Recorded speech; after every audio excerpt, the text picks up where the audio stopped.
Council meeting. We're certainly blessed to have you all here tonight. This is Tuesday, June 2nd, and we'll start our meeting by introducing you to your City Council.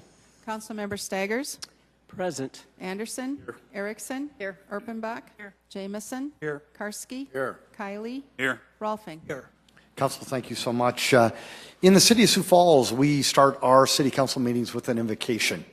And we're very, very blessed to have Jeannie Omland here with the Direct Line Prayer Center. Jeannie, thank you so much. What we'd ask you to do is to stand for the invocation and then remain standing for our Pledge of Allegiance. Please join me in prayer. Thank you, Heavenly Father, for all of your bountiful blessings. We give you all the praise and honor. Thank you for the gift and the freedom of gathering together to pray and seek your counsel. I ask your favor and your blessing, O Lord, over our mayor and each of our council members. I ask that you would give them wisdom, sound judgment, and a spirit of truth for all matters set before them this evening. Matthew chapter 5, verses 13 to 16. You are the salt of the earth, but if salt has lost its taste, how shall its saltiness be restored? It is no longer good for anything except to be thrown out and trampled under people's feet. You are the light of the world. A city set on a hill cannot be hidden, nor do people light a lamp and put it under a basket, but on a stand, and it gives light to all in the house. In the same way, let your light shine before others, so that they may see your good works and give glory to your Father who is in heaven. We ask for your guidance, Father God, as decisions are made tonight for this city, decisions for the benefit and well-being of all her citizens. For truly this is a city of light, a model for this state and nation. We thank you for your presence that dwells among us. So help us, Mighty One, as we grow and develop as a city, to be that light that grows ever brighter, a city of fairness, beauty, and love, a refuge for those who are seeking safety and a place to call home. But more, Lord, a city that puts you first in all situations. I pray for unity in the City of Sioux Falls, that we continue to work together and come alongside each other and our brothers and sisters in need. A community that not only cares about its own family, but also those in the surrounding communities. That light reaches out beyond our own boundaries. But in that, God, we would also be a community that safeguards what has been established by those who have gone before us to ensure the safety and well-being of our city and all who dwell here. A city that walks in your way and your love, revealing truth and exposing the lie, remembering the prayers and the foundations built by those who established this great city. And Lord, I ask your favor and blessing on each person here. You know each one, Lord. You know their heart. You know their needs. So I'd ask, Heavenly Father, that you reveal yourself powerfully to each one in the place where they need you the most, Lord God. And in your power and grace, I pray this all in the mighty name of our Lord Jesus Christ. Amen. Allegiance to the flag of the United States of America and to the republic for which it stands, one nation under God, indivisible, with liberty and justice for all.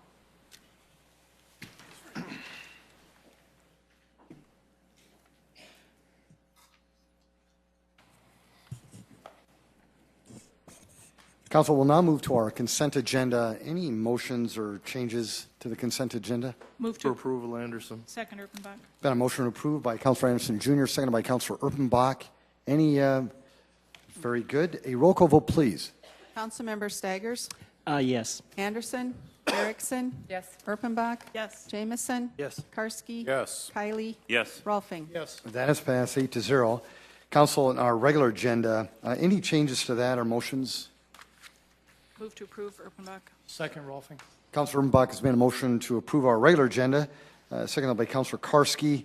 If there are no changes, a roll call vote, please. Councilmember Staggers. Yes. Anderson. Yes. Erickson. Yes. Erpenbach. Yes. Jamison. Yes. Karski. Yes. Kylie. Yes. Rolfing. Yes. That is also passed 8-0. Welcome to tonight's City Council meeting. Thank you so much for attending. This is an opportunity for you to engage the council on really any topic that you think is important to you or to the citizens of this town. All we'd ask is that you just come forward, state your name, and if you can keep your comments to 5 minutes or less, we'd appreciate that. Welcome. Would you want to speak? Welcome, sir. Come forward. My name is Zach DeBoer. I'm the owner of Exposure Gallery and Studios. I'm a downtown resident. I'm here today to talk about the Community Youth Mosaic, located along the riverfront on 10th Street, as discussion of its maintenance and potential removal were recently brought to light in the Argus Leader. I wish to speak on behalf of the nearly 1,000 community members who were involved in this project and their desire to maintain this important piece of public art. I'd like to start with a short reading. Arts, heritage, and culture make a real difference to the people of Sioux Falls, to our neighborhoods, to our youth, and to our businesses. Arts and culture help individuals find and reach their potential and help the city achieve its community building and economic development goals. Arts and heritage help build understanding and bridge differences among our increasingly diverse communities. That was an excerpt from Mayor Mike Huether's foreword from the Sioux Falls Imagined, the recently adopted cultural plan for the city of Sioux Falls. Since the Community Youth Mosaic has been the focus of recent news, I thought I'd share a little history about how the mosaic came to be for those of you who are unfamiliar. In 2005, after being approached by a local artist with an idea, Hawthorne Elementary School art teacher Lisa Brunick's classes began working on a mural designed for a drab wall of concrete alongside a yet-to-be-developed river greenway. Over the following years, over 800 students ages 3 to 18 years old created images about peace, culture, and the diversity of their neighborhood. The design was then transferred to nearly 500 feet of mosaic tile and installed in 3 phases over the next 4 years. The last section of the mosaic was installed in the summer of 2009. In order to pay for the cost of installation, Lisa Brunick and the Sioux Empire Arts Council sought donations from dozens of private citizens and over 40 local businesses. In total, $56,000 was raised to make the mural a reality. On August 29, 2005, after completion of Phase 1, representatives of the City of Sioux Falls signed an agreement that, amongst other things, stated, "The artwork shall be the property of the city, and the city will maintain the artwork." 10 years later, and we're faced with a wall falling apart and falling into a state of disrepair. Sections of the tile are falling off the first section of the wall, and stains are covering a once vibrant artwork. The City of Sioux Falls fell short in honoring their agreement to maintain this work of art. Had the city honored their signed agreement to maintain the mosaic, construction vibrations, chemical splashes, ice melt, or any other threats to its beauty would have been corrected before they had a chance to worsen. According to Community Development Director Darren Smith, all decisions on the mosaic will be made after the city decides what to do with a 0.77-acre triangle piece of land that sits next to the mural. Mr. Smith was recently quoted as saying, "At the appropriate time, we can bring everyone to the table and discuss what is going to happen. It's just going to take a few months before we can have that conversation." Unfortunately, we don't have a few months to decide the future of the mosaic. Letters of interest for the site have already been collected, and requests for proposals will be asked for in the coming weeks. The time to bring everyone to the table isn't now. It was a few weeks ago. There is a concern that honoring a commitment to maintain the artwork is not a priority due to the potential sale of this land.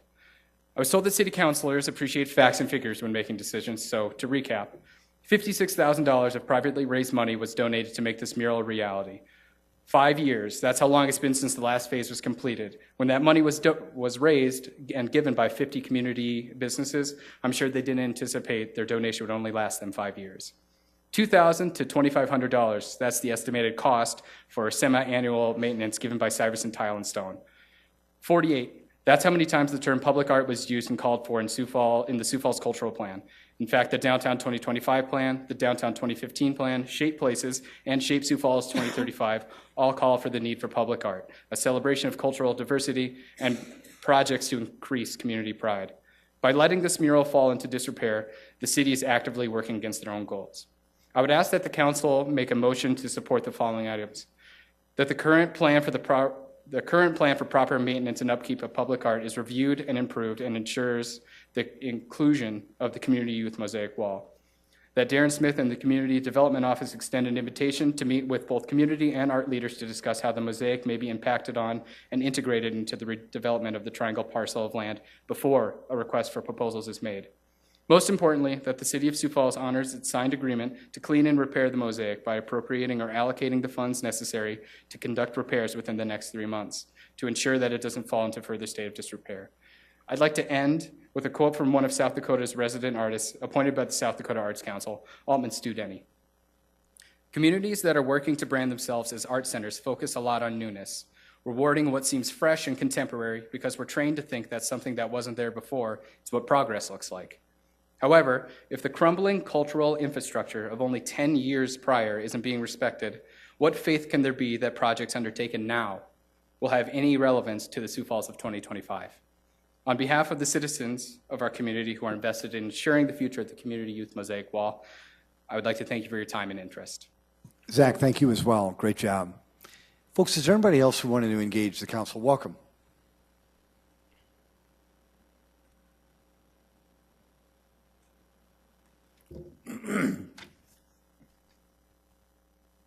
Excuse me, I want to get my timer right. Robert Colby, 1301 South Duluth Avenue. In the past, I've made some formal requests, and maybe that isn't the appropriate way to do such of the council and or the mayor's office, but the request that I have made is, why is it more efficient to have a for-profit emergency management system in the city of Sioux Falls instead of publicly owned? I've asked this before. I've heard people tell me both on the council and elsewhere that this is more efficient, but they have never put anything black on white. So I would like to know what it is, because it's hard to argue with something when someone says that's not efficient. So I would ask that you might please answer that question. Another question is, what does REMSA do? One. Number two, why is REMSA a necessity? Number three, what is the cost to the citizens of Sioux Falls for that particular office?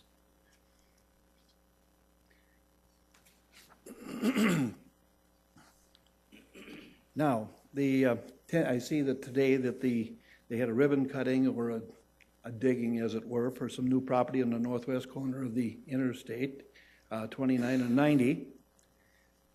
I'm glad to see that that happened, because some of us who happened to sit on the Community Development Foundation advised them to purchase that at least 10 years ago when that was the Winterstein property, and they were, it's a very unique piece of property with blacktop roads on all four sides, interstate access, and the railroad running through it, but it seems it took a long time for people to believe that this was something that was worthwhile. Another request that I would make is I would like to know how or who or what the protocol is for inviting somebody to the council meeting to give the blessing.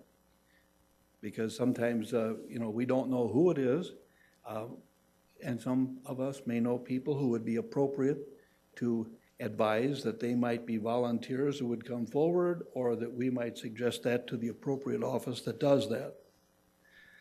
When you've been talking about the mosaic, sometimes government uses the old adage or the old saw, if you jawbone it and ignore it, and eventually it will probably go away. Because nobody likes to keep coming back and coming back and coming back. My name, Robert Colby, address 1301 South Duluth Avenue, Sioux Falls, South Dakota. Future topics that I might address might deal with the Pledge of Allegiance, intergovernment cooperation, how does one find out about city employees' salaries, why the strong mayor system is not what we sometimes say it is, and what's wrong with public address that we have, public access, I can't read my own writing. What is wrong with the public access that we have here for both the city and the county and other elected offices in the community? Thank you very much. 1301 South Duluth Avenue. Thank you. Have a good meeting. Ms. Colby, thank you so much. Welcome. Lots of people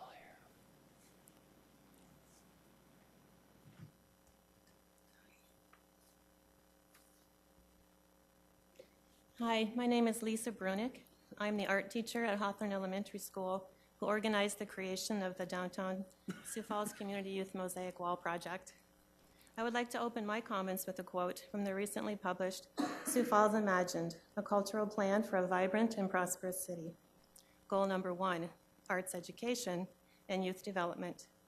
Students who participate in the arts develop leadership skills, including decision-making, strategy building, planning, and reflection, which yield a strong sense of identity and confidence in their ability to affect the world around them in meaningful ways.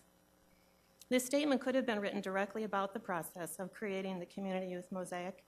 In fact, it is striking to me, as I read through this document, how virtually every page references exactly what we experienced as a community during the creation of the wall.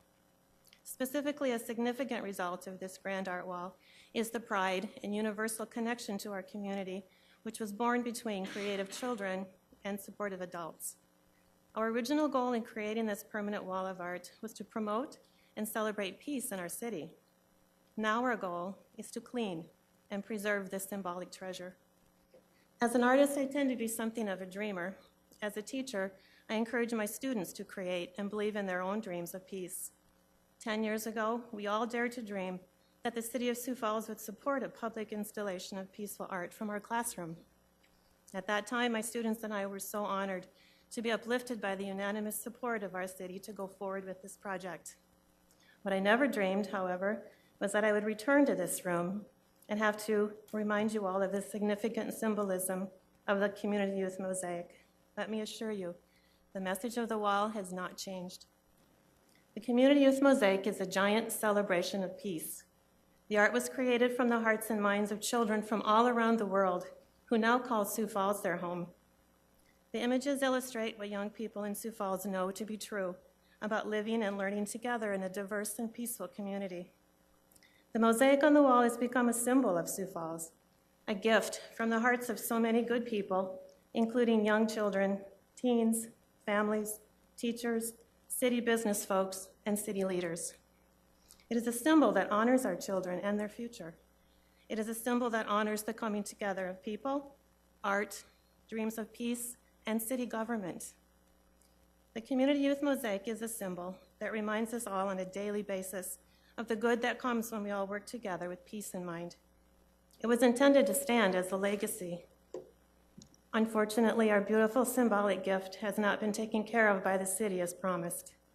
I would like you all to know that we have waited very patiently for several years while those in City Hall debated over which department would take responsibility for an annual cleaning of the wall. To this day, the promise of care has not been upheld. And now there are rumblings of tearing down the wall to make room for development. Could we instead imagine the Community Youth Mosaic as a centerpiece or even a welcome mat for progress in Sioux Falls? On behalf of the city who are growing into the next on behalf of the children who are growing into the next generation of voters, I would like to ask what message you as city officials want to send to them. How will these young people learn to trust their own city government? I would encourage you again to take notes of words in goal number 1 of our city's cultural plan. The arts prepare students for success in life by strengthening perseverance and facilitating cross-cultural understanding. Arts programs foster civic engagement through volunteering and connectedness to the greater community. If this is true, what will neglecting or tearing down the art do? I am humbly asking you to honor the integrity of this symbolic treasure. Please do not continue to neglect or destroy our community's youth mosaic. Thank you. Thank you very much. And I Welcome. brought gifts for you all. Thank you, and we'll take care of those. Thank you. Welcome. Good evening, Greg Neitzer. A few weeks ago, I was pretty hard on you. I stand by what I said, but I wanted to clarify a few things. I've had a couple of nice discussions with a few of you. You gave me some good perspective and some things to think about, and I appreciate that. I also appreciate that you're willing to listen, even if you don't agree with me. If I at least gave you something to think about, then I succeeded. I want to be clear that I respect what you do. I also regard you as honorable public servants. Having followed city politics for several years, I know how much time you spend on this supposedly part-time job. As for the mayor in such a high-profile position and as a leader, you're going to take some pretty heavy shots at times, and sometimes they are unfair. That goes with the territory. We do have differences on certain policies and priorities, but that's okay.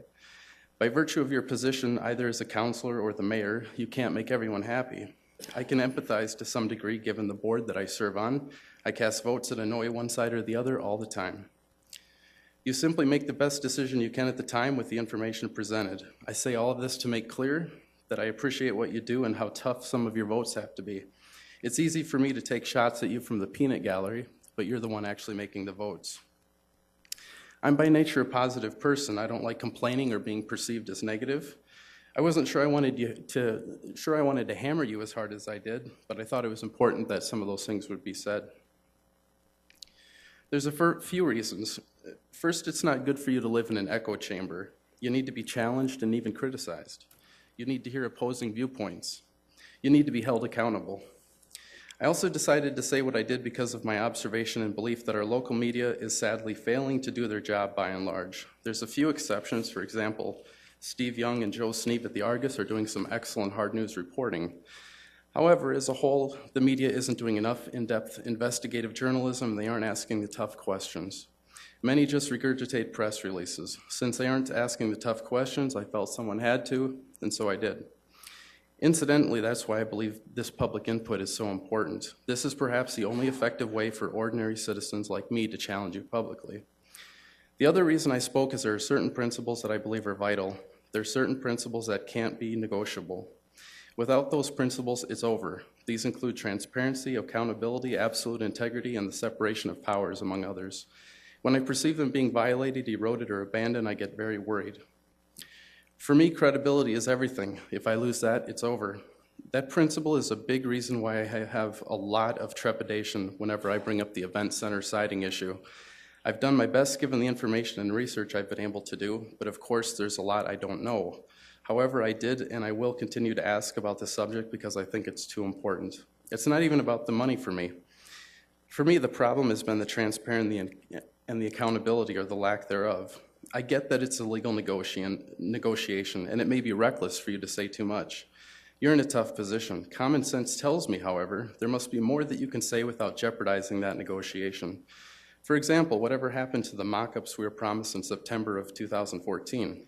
You held a press conference and stated the materials were on site and the mock-ups were impending, and then it never happened. A simple explanation would have been appreciated. We as citizens at least deserve that. There has to be more that you could say.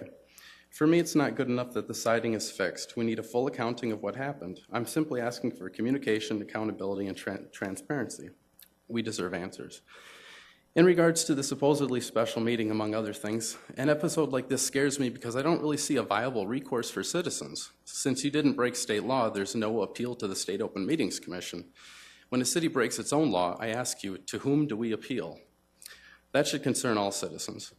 Finally, I want to congratulate you for approving the resolution giving kids access to the bus service at no cost during the summer. That's how it's supposed to work. You set the policy and the executive implements it. This action is great because it's going to benefit everyone. I hope I can challenge you in the future on other topics that concern me. Thanks for your time. Thank you, Greg. Appreciate that. Folks, anybody else want to engage the council? Well, thank you all very much. We certainly appreciate your testimony tonight. Folks, we'll now move to item 32. Item 32 is a new 2015-16 retail malt beverage license for Wood Grain Brewing Company, LLC, Wood Grain Brewing Company, LLC, to be operated at 101 South Phillips Avenue, Suite 100, pending final inspections per Fire, Health, and Building Services. Item 33 is various retail malt beverage, South Dakota Farm Winery, packaged malt beverage, and packaged malt beverage, South Dakota Farm Winery license renewals for 2015-16 to be operated at various locations in the City of Sioux Falls, South Dakota, identified as Exhibit E. Hi, Jamie. Good evening. Jamie Palmer with licensing. Item 32 is a request for a retail malt beverage license so that they can have a tasting room in their brewing company. Item 33 are the renewals that have had an underage violation in this last renewal period. And there are 2 businesses, and there are representatives here tonight to speak to that if you have questions for them. Thank you. Appreciate that. Council? Questions, comments, motions? Mayor, I think we'd like to hear from the business owners on item 33. Very good, very good. Jamie, the business owners from item 33, Okay. would they be willing to come forward, please? Sure. Get and Go is going to be represented by Darren Miller, and Walgreens will be represented by Mary Ann Zimmel.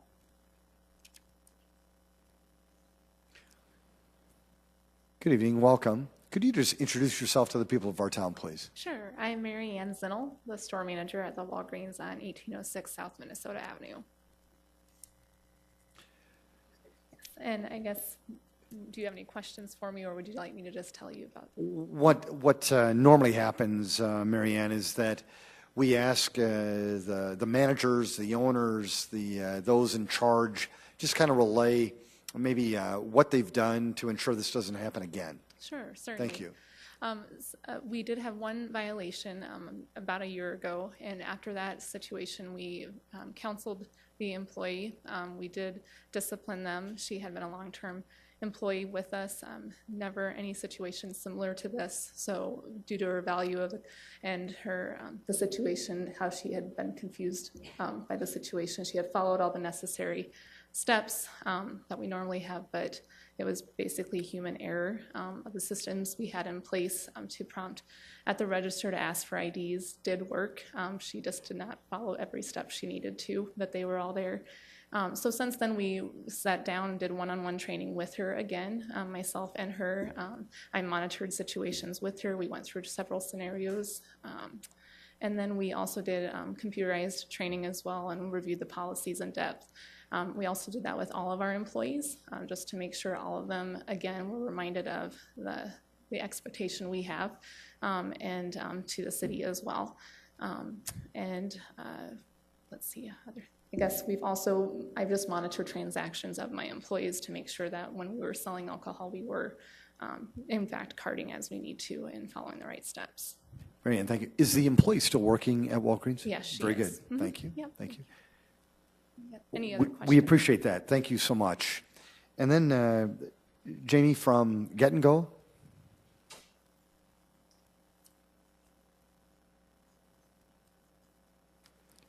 Welcome, sir. Thank you. My name is Darren Miller. I'm a district manager with Get and Go here in Sioux Falls.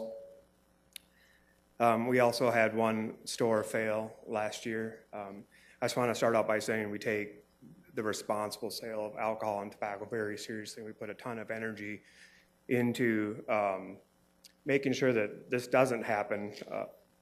So for us, the particular situation is our employee did not card, so he did not follow our policies or our procedures.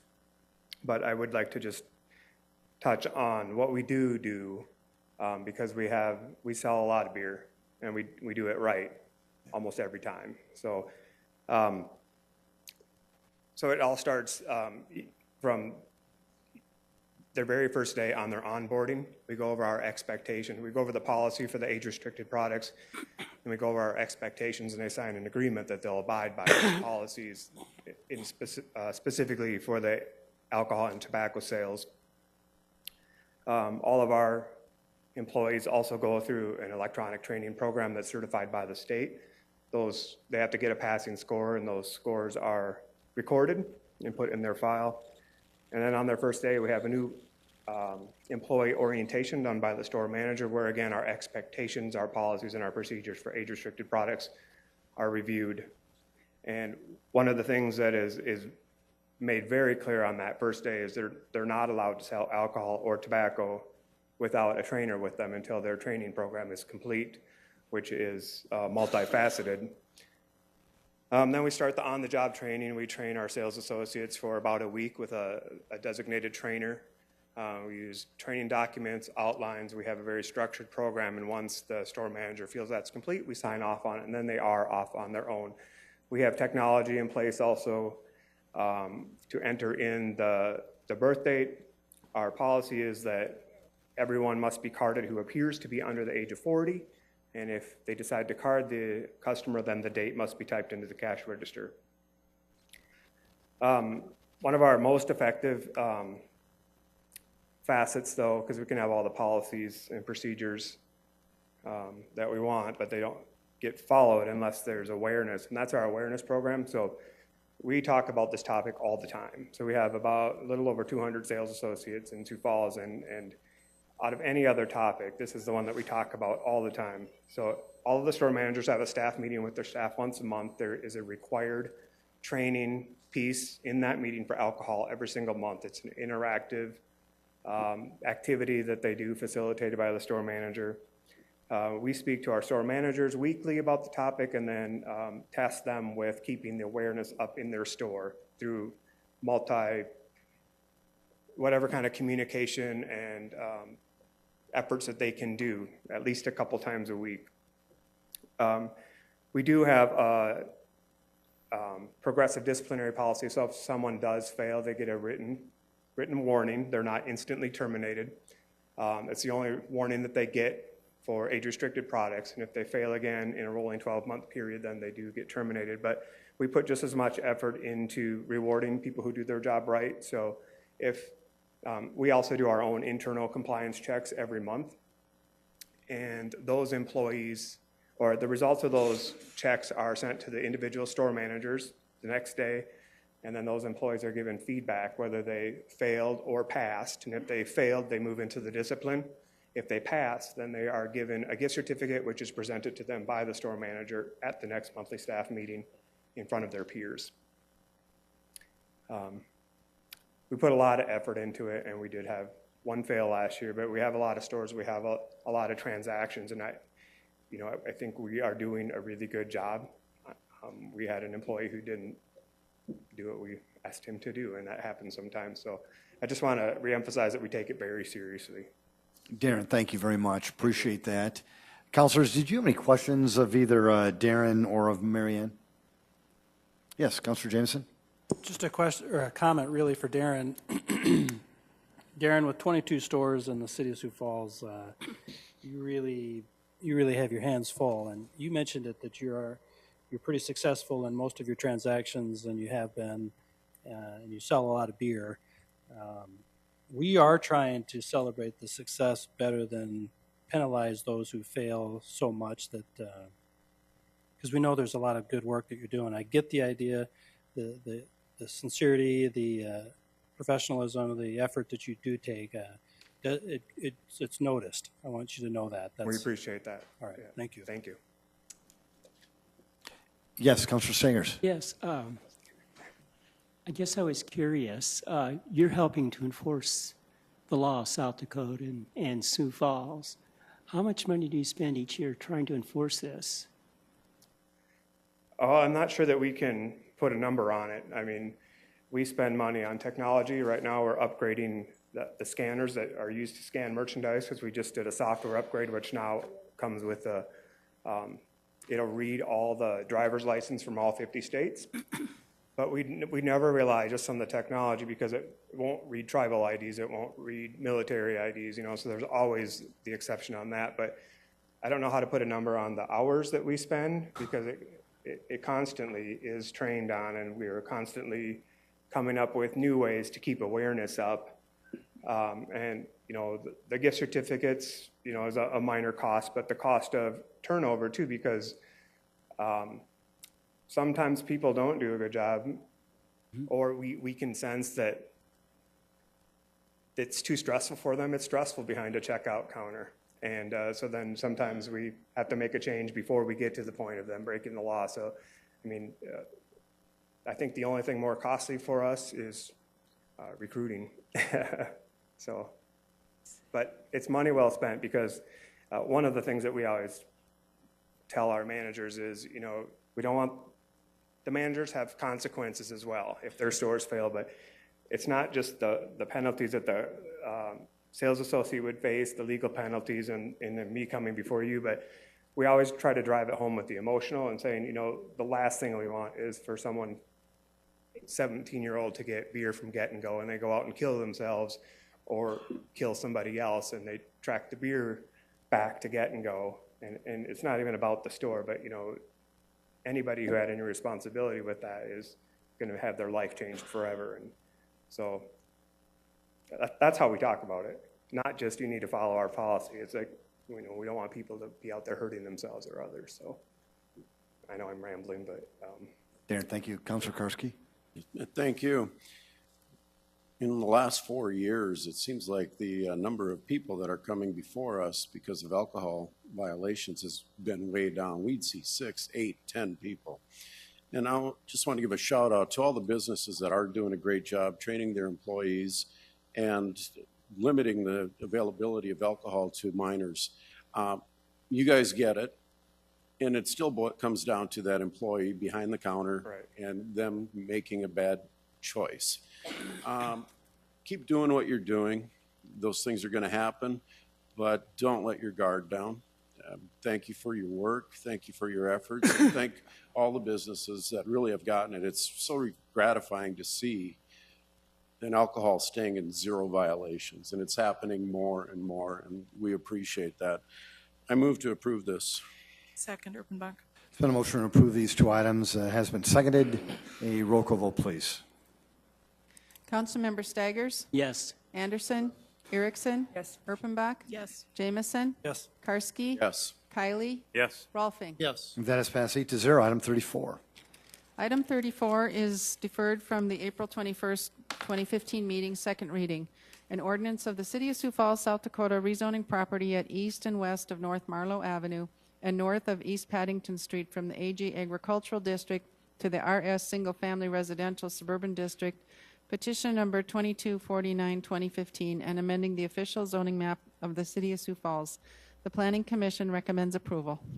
Jason Bieber with Planning and Building Services. We did have a request from the applicant, John Schutte, to actually defer this item one more time to the August 4th City Council reading for second reading. As city staff and the applicant and the neighbors and other developers out there continue to work together, there's a little bit more work that needs to be done before we feel comfortable bringing this forward for second reading and for your vote on it. Thank you, Jason. Council, would anybody want to defer this item to August 4th, 2015? So move. Second, Rolfing. Councilor Anderson Jr. has made that motion. Councilor Rolfing has seconded. A roll call vote, please. Councilmember Staggers, Yes. Anderson. Yes. Erickson. Yes. Erpenbach. Yes. Jamison. Yes. Karski. Yes. Kylie. Yes. Rolfing. Yes. That has passed 8-0. Item 35. Item 35 is a second reading, an ordinance of the City of Sioux Falls, South Dakota, rezoning property at 520 South Elmwood Avenue from the RS Single Family Residential Suburban District to the RT1 Single Family Residential Traditional District, petition number 2386-2015, and amending the official zoning map of the City of Sioux Falls. The Planning Commission recommends approval. The applicant and owner of this request is Wayne Wagner with Affordable Housing Solutions. It is located at 520 South Elmwood Avenue. It's currently a vacant lot. It is roughly 0.14 acres in size. And the purpose of this rezoning is to construct a single-family home on a lot that's less than 50 feet wide. Jason, thank you. Folks, this is second reading. Did anybody want to discuss this item with the council? Councilors? Move for approval. Second. Councilor Anderson Jr. has made a motion to approve this item, seconded by Councilor Erpenbach. If there is no discussion, a roll call vote, please. Councilmember Staggers, Yes. Anderson, Erickson. Yes. Erpenbach. Yes. Jamison. Yes. Karski. Yes. Kylie. Yes. Rolfing. Yes. That has passed 8-0. Item 36. Item number 36 is a second reading, an ordinance of the City of Sioux Falls, South Dakota, rezoning property at 517 South Elmwood Avenue from the RS Single Family Residential Suburban District to the RT1 Single Family Residential Traditional District, petition number 2387-2015, and amending the official zoning map of the City of Sioux Falls. The Planning Commission recommends approval. The applicant and owner is also Wayne Wagner of Affordable Housing Solution. This is also an existing vacant lot just to the west of the previous request. It is the same size at 0.14 acres, and it's the same request. They are looking at constructing a single-family home on a lot that's less than 50 feet wide. Jason, thank you.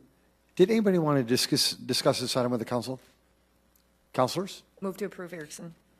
Second, Karski. Councilor Erickson's made a motion to approve this item, seconded by Councilor Karski. If there's no discussion, a roll call vote, please. Councilmember Staggers? Yes. Anderson? Erickson? Erpenbach? Yes. Jamison? Yes. Karski? Yes. Kylie? Yes. Rolfing? Yes. That has passed 8-0. Item 37. Item 37 is a second reading, an ordinance of the City of Sioux Falls, South Dakota, rezoning property at 402 South Highland Avenue from the RD1 Twin Home Duplex Residential Suburban District to the RT1 Single Family Residential Traditional District, petition number 2388-2015, and amending the official zoning map of the City of Sioux Falls. The Planning Commission recommends approval. This is the final application by Wayne Wagner with Affordable Housing Solutions, a similar request to the other two. This one is located at 402 South Highland Avenue. It's a little bit smaller of a lot at 0.13, but the request is the same. They are looking at constructing a single-family residential house on this existing lot that's less than 50 feet wide. Jason, thank you. Anybody want to discuss this item with the council? Very good. Councilors? Move to approve Erickson. Second, Erpenbach. Councilor Erickson's made a motion to approve this item, seconded by Councilor Erpenbach. Councilor Karski. Yes, if I could, I'd like to ask Wayne a question.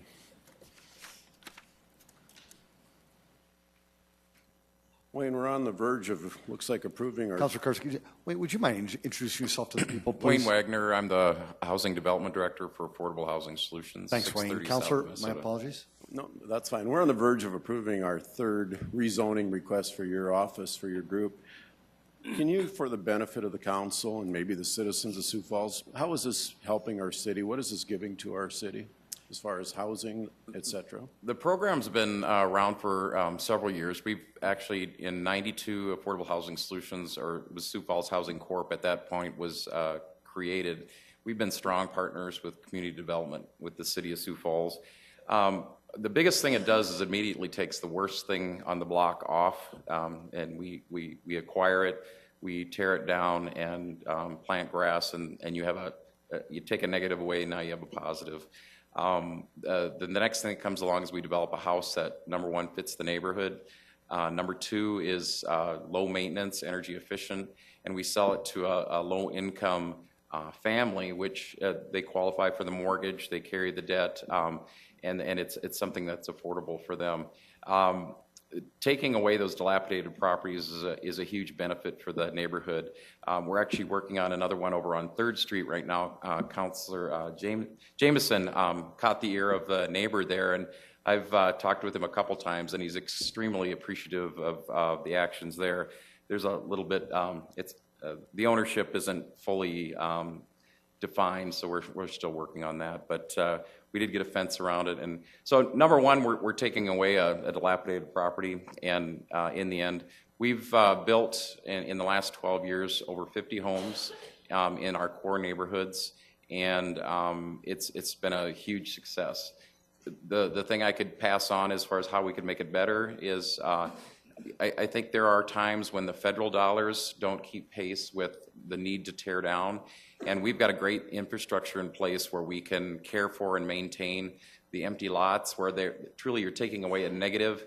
You may not be ready to put in that new positive yet, but it's something we've been able to do really well. So it's an investment for the city. It attracts additional federal and state dollars, and it also does both neighborhood revitalization and provides affordable housing. So it's been a good thing.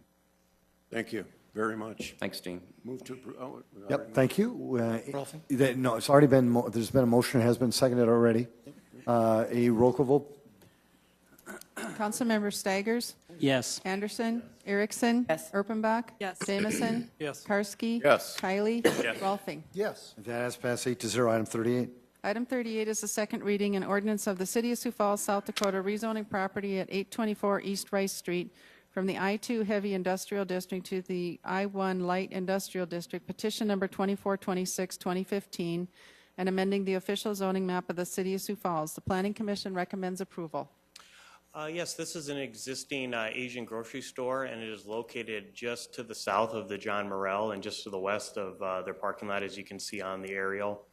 It is roughly 0.42 acres, and the purpose of this rezoning is to allow retail on the site, which currently exists, and also they are looking at doing a small addition on the front of the store, and then paving and providing some additional parking to meet the parking requirements for the entire existing and proposed addition. Thanks, Jason. Anybody want to discuss this item with the council? Councilors? Move to approve Erickson. Second, Anderson. Councilor Erickson's made a motion to approve this item, seconded by Councilor Anderson Jr. If there's no discussion, a roll call vote, please. Councilmember Staggers? Yes. Anderson? Yes. Erickson? Yes. Erpenbach? Yes. Jamison? Yes. Karski? Yes. Kylie? Yes. Rolfing? Yes. That is passed 8-0. Thank you. Item 39. Item 39 is a second reading and ordinance of the City of Sioux Falls, South Dakota, rezoning property at the southeast corner of East 61st Street and South Sycamore Avenue from the RS Single Family Residential Suburban District to the RD2 Townhome Residential Suburban District, petition number 2490, 2015, and amending the official zoning map of the City of Sioux Falls. The Planning Commission recommends approval. The applicant and owner for this application is Ronning Companies. It is located on South Sycamore Avenue and south of East 61st Street. It is roughly 35 acres, and the purpose of this request is to construct a townhome, twin home, and single-family residential development within those 35 acres. Thanks, Jason. Did anybody want to discuss this item with the council? Councilors? Yes, Councilor Anderson Jr. Do we know how many homes are going to be built in that section? We don't at this time. I think the applicant, I believe, is here, and he may be able to discuss that. Otherwise, I think he's looking for more of the flexibility to do all those different uses and maybe doesn't quite have it nailed down where they're all going to be located as they move forward. But we foresee the townhomes and twin homes adjacent to Sycamore and then start transitioning into those single family as you start moving east. Councilor Rolfing. One of the questions that comes up, if you can go back to one of the first slides you've got where the layout was, one more. We've got houses that are going to be built there with only one outlet, one way to emergency in and out, and I think the rule is 20, if I'm not mistaken, 32? 30 without a secondary access. I believe that this particular layout is a previous one, and I believe that they will be coming back and probably modifying quite a bit of what's existing. Just wanted to out make there. sure that that's been thought of so we don't get. Yep. Councilor Rolfing, would you want to make a motion to approve this item? I would love to do that. Thank I you. appreciate it. Thank you. Second, Erpenbach. Councilor Bach, thank you as well. A roll call vote, please. Councilmember Staggers? Yes. Anderson? Yes. Erickson? Yes. Erpenbach? Yes. Jamison? Yes. Karski? Yes. Kylie? Yes. Rolfing? Yes. That is passed 8-0. Item 40. Item 40 is a second reading and ordinance of the City of Sioux Falls, South Dakota, rezoning property at the northwest corner of West 69th Street and South Cary Avenue from the RA2 Apartment Residential Moderate Density and the CN Conservation Districts to the RA1 Apartment Residential Low Density and CN Conservation Districts, petition number 2518, 2015, and amending the official zoning map of the City of Sioux Falls. The Planning Commission recommends approval. The applicant and owner of this one is Nick Van Overscheld. It is located at that northwest corner of West 69th and Cary Avenue, just east of the TLS Road. It is roughly 9.01 acres, and he's looking to essentially downzone this property to construct some 8-unit apartment buildings and also shift the conservation area to line up better with the existing special flood hazard area that kind of runs quite a bit through this property. There were some questions on drainage at the first reading. They will be required post-construction BMP. for the improvements, and the detention is required at existing rates, so the peak flows will not exceed what is currently there. And this parcel does drain to the south, as you can see by the aerial here underneath 69th Street. Thank you, Jason. Did anybody want to discuss this item? Thank you, folks. Council? Move to approve, Erpenbach. Second, Kylie. Councilor Buck's been motion to approve this item, seconded by Councilor Kiley. Councilor Jameson. Thank you. Jason, on the change to that conservation area along 69th Street, who would, at the end of the day, wind up owning that? Would that be gifted to the city or somehow turned over? I think it can possibly be gifted to the city. I know they have certain criteria of what they can take and what they can't take. So that'd probably be a conversation the applicant will have with the drainage engineers down the line, if it's a specific large detention area that they're gonna put in. I think they're more just doing that rezoning just to get that property out of being zoned for development for less taxes and different things like that. Thank you. Councilor, thank you.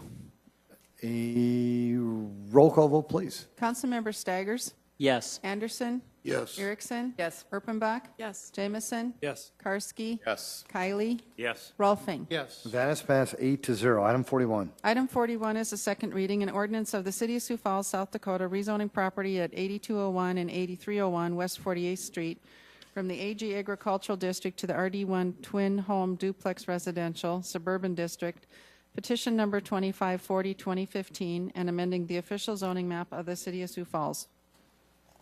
The applicant and owner here is Steve Shackett.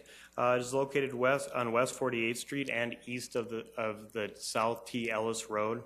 It's roughly 4.56 acres of vacant ground. The applicant is proposing to rezone this to construct roughly 10 twin homes on the 4.56 acres. And that's it. Thanks, Jason. Did anybody want to speak to this item? Councilors. Move for approval, Anderson. Second, Karski. Councilor Anderson Jr. has made a motion to approve this item, seconded by Councilor Karski. A roll call vote, please. Councilmember Staggers? Yes. Anderson? Erickson? Yes. Erpenbach? Jamison? Yes. Karski? Yes. Kylie? Yes. Rolfing? Yes. That is passed 8-0. Item 42. Item 42 is a second reading, an ordinance of the City of Sioux Falls, South Dakota, rezoning property at 4709 East 6th Street from the LW Live Work and RD1 Twin Home Duplex Residential Suburban Districts to the RA3 Apartment Residential High Density District, petition number 2555-2015, and amending the official zoning map of the City of Sioux Falls. The Planning Commission recommends approval. The applicant and owner here is Terry Veldhaus. It is located east of the existing Come and Go there and southeast of Washington High School. It is roughly 4.46 acres. And there, as you can see by the aerial, there's an existing 48-unit apartment building on the top 2 floors, and on the lower floor, there's an existing daycare. The applicant is proposing to remove the existing daycare and construct some additional units within that space. That will push them over the maximum 48 units allowed in the current zoning district, so that necessitates them to rezone up to the RA3 to allow them to do over 48 units. They also are proposing a future addition on the south side of the existing building that will be used as a similar use with senior kind of housing. Very good. Thank you, Jason. Did anybody want to speak to this item? Councilors. Move to for approve, approval, Erickson. Kylie. Thank you, Councilor. Appreciate that. Councilor Erickson and Councilor Kylie, would you mind seconding that? I second that. Thank you both. Appreciate that.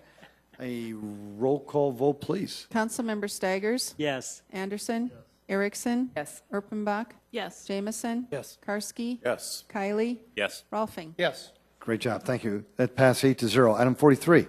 Item 43 is a second reading, an ordinance of the City of Sioux Falls, South Dakota, rezoning property east of North Cliff Avenue and south of the Burlington Northern Railroad tracks from the RT1 single-family residential traditional recreation and RA3 apartment residential high-density districts to the RT1 single-family residential traditional REC Recreation and RA3 Apartment Residential High-Density Districts, petition number 2563-2015, and amending the official zoning map of the City of Sioux Falls. The Planning Commission recommends approval. The applicant on this one is Ryan Reitz, and the owner is the Henry Carlson Company. This is the Hidden Hills project that we've seen probably 3 or 4 times since the beginning of the year. They are currently ready for development on this, roughly 16.4 acres. As they got going a little bit farther along, they noticed that one of their buildings would actually protrude a little bit into the recreation area. So they are looking at doing some minor boundary shifts of the RA3, the REC, and the RT1 zoning district. Also, the access into the existing neighborhood was shifted to the west from Mabel to Blauvelt Avenue, and that's also shifted the specific zoning and where the location of the park is a little bit. Jason, thank you. Did anybody in the audience want to speak to this item? Councilors? Move for approval, Anderson. Second, Rolfing. Councilor Anderson Jr., thank you. Councilor Rolfing, you're agreeing to second it. Thank you.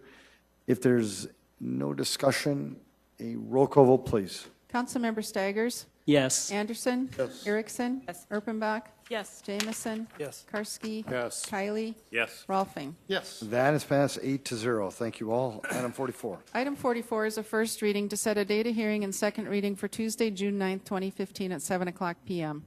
An ordinance of the City of Sioux Falls, South Dakota, amending the Code of Ordinances of the city by clarifying the penalties for violations of utility ordinances.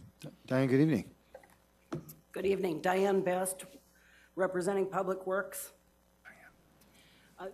Excuse me, got a cold here, so I'm a little froggy. This would amend City Ordinance 40.999, which lists the code provisions for which civil penalties may apply. It amends the very first item in the list, which is utilities. The existing code provision provides for civil penalties only for Chapter 50. This would add Chapters 51, 52, and part of 53. This is penalties for violations on items like wasting water, lawn water restrictions, and improper use of sump pumps by disposing of, excuse me, of stormwater into sanitary sewer drains. Civil penalties have previously applied, and in the recent recodification of these chapters, the civil penalties were not included. This reinstates the civil penalties. Adding these items into the code would be an additional tool in addition to education and awareness. Those, of course, are still the primary methods of handling those sorts of disputes. Civil penalties are like any other civil penalties on code offenses, $100 for the first offense, $200 for the second, and $300 for the third. Thank you. Diane, thank you. Councilors, any comments, questions? Yes, Councilor Staggers? Yes, I guess I'm intrigued. Many years ago, the city council passed an ordinance saying, in part, you know, if you put water on your sidewalk, you've done a terrible thing. And so I'm just assuming the first time you would do that, and you were caught putting accidentally or whatever the case might be, it'd be $100, and then second time 200, and third time 300, or am I wrong? If you were caught, you would probably be engaged in a discussion with the city. It's an awareness and education item first and foremost with wasting water. People truly don't want to waste water. They don't want to bring their own bill up. So that would be first and foremost, and then start down the civil penalty route if there is a first offense. Because I think a lot of people violate this. Pardon I think a lot of people violate this, not intentionally, but they do. Mm-hmm. Councilor Jameson, did you have a comment, sir, or a question? No, you didn't. I'm sorry. Councilor Erpenbach. I would set the date of hearing. Thank you. Thank you for that. Appreciate that. Councilor Erpenbach would like to set a date of hearing and second reading for Tuesday, June 9th for this item, and it has been seconded by Councilor Rolfing. If there's no more discussion, a roll call vote, please. Thank you. Councilmember Staggers? Yes. Anderson? Yes. Erickson? Erpenbach? Yes. Jamison? Yes. Karski? Yes. Kylie? Yes. Rolfing? Yes. That's passed 8-0. Item 45, please. Item 45 is a first reading to set a date of hearing and second reading for Tuesday, June 9th, 2015 at 7 o'clock p.m. An ordinance of the City of Sioux Falls, South Dakota repealing rebates for washing machine purchases. Good evening, Mr. Mayor, Council. Darren Fries, Public Works Water Program Coordinator for the Water Division. My partner on this project is Jessica Lanchin. She's the Sustainability Coordinator for Public Works. We were tasked with doing an audit of our rebate system, our conservation program, trying to find out what's working and what's not, make some modifications, make some changes. We were tasked by the water superintendent and by the Public Works leadership staff, and our findings are going to be as such. And what I'm going to start off with is, first of all, the City of Sioux Falls has a water conservation program, and part of it is our plumbing rebate program. Some of it is a retrofit, and some of it is just an incentive program. An overview of our rebate program. This is just rebates, it's not the total conservation. If you notice up above with all of our totals, it shows you how many washers, how many toilets, how many conservation kits, what we have provided to the citizens of Sioux Falls. And in doing so, the City of Sioux Falls has invested over $3 million in just our rebate program alone. That's not the conservation program, that's just the rebate part of it. Also want you to see that it is 33% less expensive to conserve water than to find new sources. By finding new sources, we just basically mean put a hole in the ground, put in a well, and get new source water. When we conserve it less than we can find new sources, that is just the cost of putting in the well. You also have to take into consideration the infrastructure. We don't need to pump electricity, use electricity to pump it in. We don't have to treat it. We don't have to pump it out to the citizens. We don't have to build a reservoir to store it or a water tower to store it either. And then the main factor, and I left it off the first time I came before you, is most importantly, that's the water that we don't have to run through our wastewater treatment facility. Because when we're looking at this water is strictly residential usage, indoor usage. This water that we're saving from the washers and toilets is in your home. This isn't irrigation or business. This is strictly home usage, which would go directly into the sanitary sewer. So we don't have to treat the wastewater either. Every single day in Sioux Falls, we are treating 1 million gallons less water today than we did back in 2003. And the City of Sioux Falls, depending upon where you look, has grown by 33,000 residents. And our per capita is about 90 gallons per day per person. If we've gained 30,000 people, that's another 2.7 million that we're not making. We're not treating, we're not having to put through the sanitary sewer. So you could chalk it up for 3.7, but the numbers are, we pump 1 million gallons less today than we did in 2003. So we're gonna pick on washing machines. There's no secret about it. The washing machine rebate is currently $125. It always has been. Right now, the average cost, or in 2003, the average cost of a machine that we rebated was $1,007. And today, in 2014, in the first quarter of 2015, we're averaging $704 for the machines that we rebate. If we wanted to keep the rebate in line with where that was when we created the program in 2003, you would have to lower the rebate down to $89 to get in that same percentage. We could, but we think there's better ways to go, so we're going to move along even farther than that, but we'll come back to that number. That 89 will come into play in a later slide. The three initial points of what we wanted to do when we started the program was we wanted to reduce the purchase cost of high-efficiency washing machines. A high-efficiency washing machine in 2003 on a high end was $1,250. Today, these machines are $800. Top-of-the-line models anymore are expensive, are not expensive because they save water. It's because they're heavily loaded with features. The water-conserving technology is not the expensive part of the machines anymore. Average cost of a rebated machine, of a rebated high-efficiency washer in 2003 was $1,007. Today, that amount to $704. We also wanted to reduce the cost difference between high-efficiency and non-efficient machines. The cost difference between the two in 2003 was as much as $550. You want to buy a agitator style versus the new models, you had to spend $550 more. Today, you can find a good high-efficiency machine within $100 of the old agitator styles that use more water.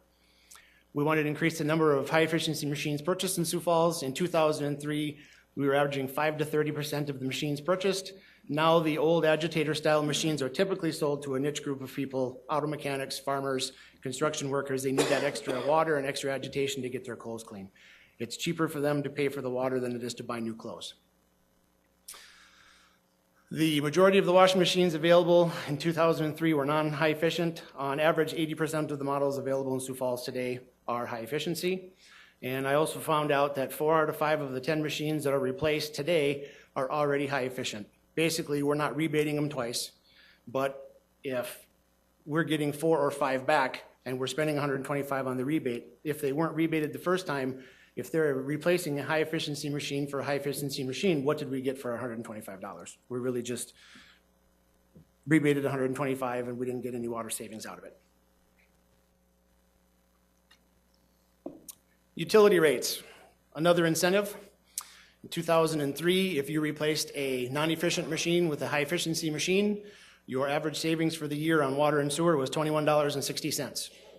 Because of our rate increases, the incentive with the conservation rates that we use, if you replace your washing machine today, you save $56.64 in the first calendar year that you've replaced your machine, and that is on top of the $300 savings that the machine has come down from $1,007 down to $704. So you've saved $300, and you're going to save $56 the first year you swap out the machine. So the incentive to go high efficient is in the water rates alone.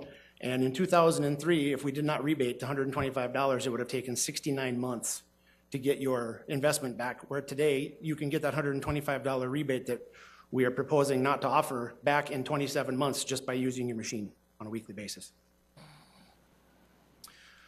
In doing our research, we tried to contact communities local, same size, same climate, find out what they're doing. What we found out was we had to go as far as Denver, Colorado. Denver, Colorado had a washing machine rebate program. They eliminated it in 2013 after 8 years. We have been doing ours for 12 and a half. And they eliminated it due to the price reduction in high efficiency machines and increased utility rates and the high efficiency for high efficiency swap outs, which we have covered already in the previous slide. Wichita, Kansas, they have a washing machine program. They just started it because of excessive drought over the last couple, 2 or 3 years. And the lady I talked to from Wichita was ecstatic. She'd been pushing for a conservation program like ours for many years. And she had said it fell on deaf ears, unlike here in Sioux Falls where we were more proactive with it. And then we also contacted Fargo, St. Cloud, Omaha, Lincoln, Sioux City. None of those facilities, or none of those communities at this time have a washing machine rebate program. And in their opinion, with the current washing machine pricing and the availability of high efficiency machines, it is not feasible for them to start a program at this time. So we're picking on washing machines and we're going to put them up against toilets because we also rebate toilets. Toilets are a retrofit. Washing machines are an incentive. The top left-hand slide, you can see the amount of washers we have rebated the last couple of years, along with the amount of toilets we have rebated. If you come down to the bottom left, that is the amount of money that we have spent rebating these 2 particular items. So we're spending considerably more on the washing machines. If you go to the top right-hand slide and see the gallons saved, if you compare the top left to the top right and see the number of units versus the gallons saved, it is just overwhelming how much more the toilets save compared to washing machines. In the bottom right-hand side, the cost of conservation says to conserve 1 million gallons of water, City of Sioux Falls has to credit water accounts to the tune of $20,867 versus $4,805 to save 1 million gallons with toilets. So we took our $125 rebate in the previous slide and we knocked it down to 89 to get to where we would have been in 2003 and keep the same percentage. So to rival the toilets, they're like 4.327 times more efficient at conserving water. You take that $89 down to $20.56. And then you take into consideration that half of the machines that come back are already high efficiency, so you got to knock that number down in half again. So we're looking at a $10 rebate. And the $10 rebate, as opposed to eliminating the program, I would rather spend that $10, go after more toilets, public education, build inserts, and do the things that we know we can do and get a better cost to conservation ratio. So again, the washers were never a retrofit. They were just an incentive. I think the incentives have been met by the production companies, by the citizens. And we believe that we have mined this conservation source of all the cost-efficient water that we can. And our recommendation is to repeal the rebates for washing machine purchases, and we would appreciate your support. Darren, thanks for the education. Appreciate that. Jessica, thank you as well. Councilor Karski? Mayor, he's obviously done his homework. I move to set the date of hearing and second reading for Tuesday, June 9th. Councilor, thank you. Second, Erpenbach. Councilor Erpenbach has seconded that. Any discussion? Yes, Councilor Staggers. Yes, I support the idea of trying to save the city some money by not continuing this program for the washing machines. But at the same time that we're saving the city some money, we're talking about, well, we're processing 1 million gallons less water each year. Is that right?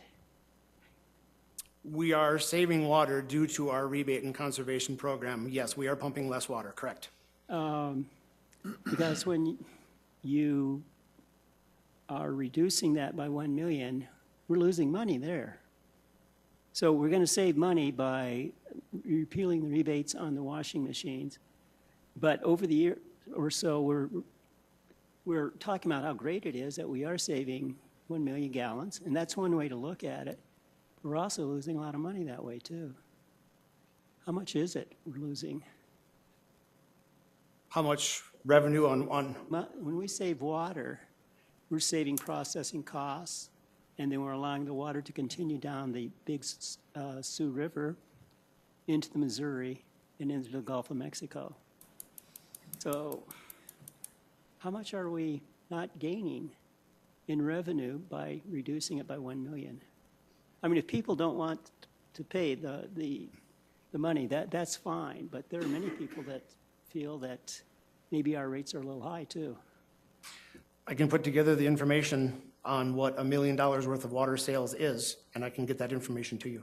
Okay, that'd be fine. Wonderful. No, I support your ordinance here. Not a about problem. the rebate, so. Very good. Darren, you just take the average rate per gallon times the gallons that you're saving. $1 million gallons, yes, that would sir. give you your amount, wouldn't it? Yeah, if you took 1 million gallons, you divide it by 748, which is a unit, and multiply it times 3.53. That was what we charged for 748 gallons. That would get you pretty close. There you go. And the number is? I'll get that information to you Thanks very a quickly. lot. Yes, sir. Because also, I think we all should, be concerned about conserving water, especially during drought conditions, but you also should think about making some money, too. Very good. There has been a motion to set a date of hearing and second reading. Is there this? Councilor Kiley. Yes, sir. I'd just like to point out that true that we're saving tremendous amount of water daily, 1 million gallons daily. Yes, we're not selling as much water, so no, we're not making as much water, but we're saving a tremendous amount in the infrastructure needed to acquire a source of water, which I would think far exceeds what we would possibly make selling. To the tune of about 1.3 to 1.4 million per million gallons of water that we would source out, yes. Yes, thank you. Yep. Councilor Emerson Jr. Could you go back one slide also too, please? Okay. On the amount rebated for washers, looked like right around 160,000, is that correct? Yes, sir. Okay. Basically now we're going to have that type of savings. What other ideals do you guys have coming down the road that might assist citizens or the city in different type of sustainable ideals that? There's lots of ideas. I have contacted other communities to see what they're doing. We're yet to really find anything that jumps out as our #1 goal. We're throwing some things around. The first thing that we're going to start with this year and next year is we're going to go after the remaining toilets. Because you can see the toilets are far more efficient at conserving the water. And we will find where the toilets are that qualify, and we're going to send letters, we're going to knock on doors, and we're going to go get the old toilets. So I can stand up here in 2 or 3 years and say, we've won the battle with the toilets, and we want to get rid of them as well, and we're going to move on to something bigger and better then. And just a statement, I think you guys are doing a great job in this line of renewables and sustainable, but I'd like to see some more renewable programs come up down the line here. I think that it's something that we haven't utilized yet as a city. Understood. Councilor Jameson. I just can't help but weigh in on the brain exercise of the water and the cost of the water. At the end of the day, the cost of the water is all accounted for in the services that are the rate that's charged. So we're only collecting what the cost is involved in producing what we produce. So there's no profit anywhere. It's just the cost is going to be reduced. If we don't make 100 million gallons of water, we didn't have to pay to have it made either. And so all the people who pay for water only pay for what it costs. I guess I'm just going through that brain exercise to make sure I got it right. There's no profit anywhere. Okay. Councilor, thank you. Do we have a motion on this? We do? Hallelujah. A roll call vote, please. Councilmember Staggers. See, this is for the... This is just to set a second reading. yeah. Yes. Yes. Thank you, Councilor. Anderson. Yes. Erickson. Yes. Erpenbach. Yes. Jamison. Yes. Karski. Yes. Kylie. Yes. Rolfing. Yes. That is passed 8-0. Item 46. Item 46 is a resolution of the City of Sioux Falls approving the preliminary plan of Charisse Corner. The Planning Commission recommends approval.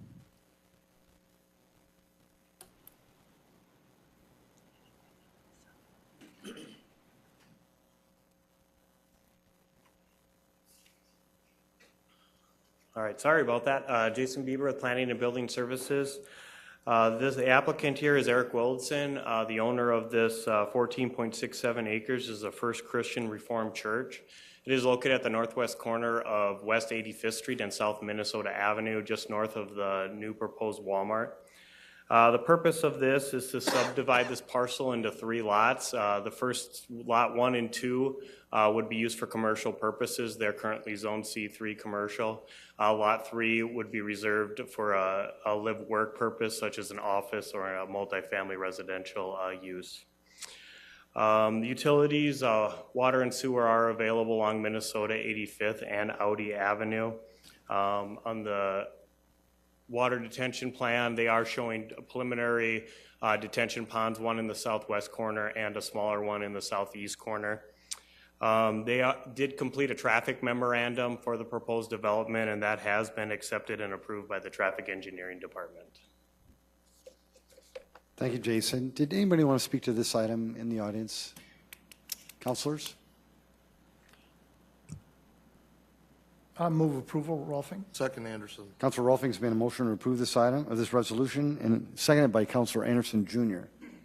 A roll call vote, please. Councilmember Staggers. Yes. Anderson. Yes. Erickson. Yes. Erpenbach. Yes. Jamison. Yes. Karski. Yes. Kylie. Yes. Rolfing. Yes. That is passed 8-0. Item 47. Item 47 is a resolution advising and giving consent to the appointment of members to the Southeastern Council of Governments, CCOG Board of Directors, and Urbanized Development Commission, UDC. Evening, Jim. Good evening. Jim David, City Council Legislative Operations Manager. Item number 47 is an annual resolution approving the City Council appointments to the CCOG Board and UDC. Thank you. Jim, would you mind just reading those for the people of our town, please? Yep. Appointed for a term from July 2015 to May 2016 for the CCOG Board is Kenny Anderson Jr., Michelle Erpenbach, and as alternate, Jim David. Thank you. Appointed for a term from July 2015 until May 2016 to the UDC is Greg Jamison, Rick Kiley, Rex Rolfing, Kermit Staggers, and as alternates, David Bixler and Jim David. Jim, appreciate that. Thank you so much. Is there anybody in the audience who wanted to speak to this item? Councilors? Move to approve, Erpenbach. Second, Kylie. Councilor Erpenbach's made a motion to approve this resolution, seconded by Councilor Kiley. Yes, Councilor Staggers? Jim, yeah, we've done this a lot, and here each of us are voting on positions for something else. I really don't have a personal problem with that, but how do we respond to a citizen who might come up and saying, look, you're voting for your own position?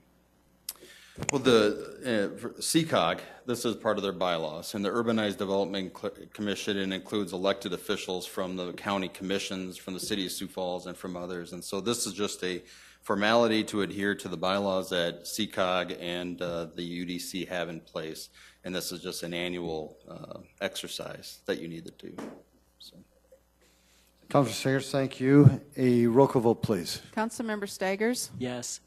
Anderson? Yes. Erickson? Yes. Erpenbach? Yes. Jamison? Yes. Karski? Yes. Kylie? Yes. Rolfing? Yes. That is passed 8-0. Item 48. Item 48 is a report of the May 26, 2015 Notice of Transfer of Appropriations within major organizational units. Thank you so much. Council, you've had a full day today. Does anybody have any other comments or motions or anything? How about a motion to adjourn? Second. Don't move. It's been a motion to adjourn by Councilor Kylie, and it was seconded by Councilor Rolfing. Nice move. All those in favor say aye. Aye. Opposed? This meeting is adjourned. Sioux Falls. Make it a great, great night. Thank you, City Council.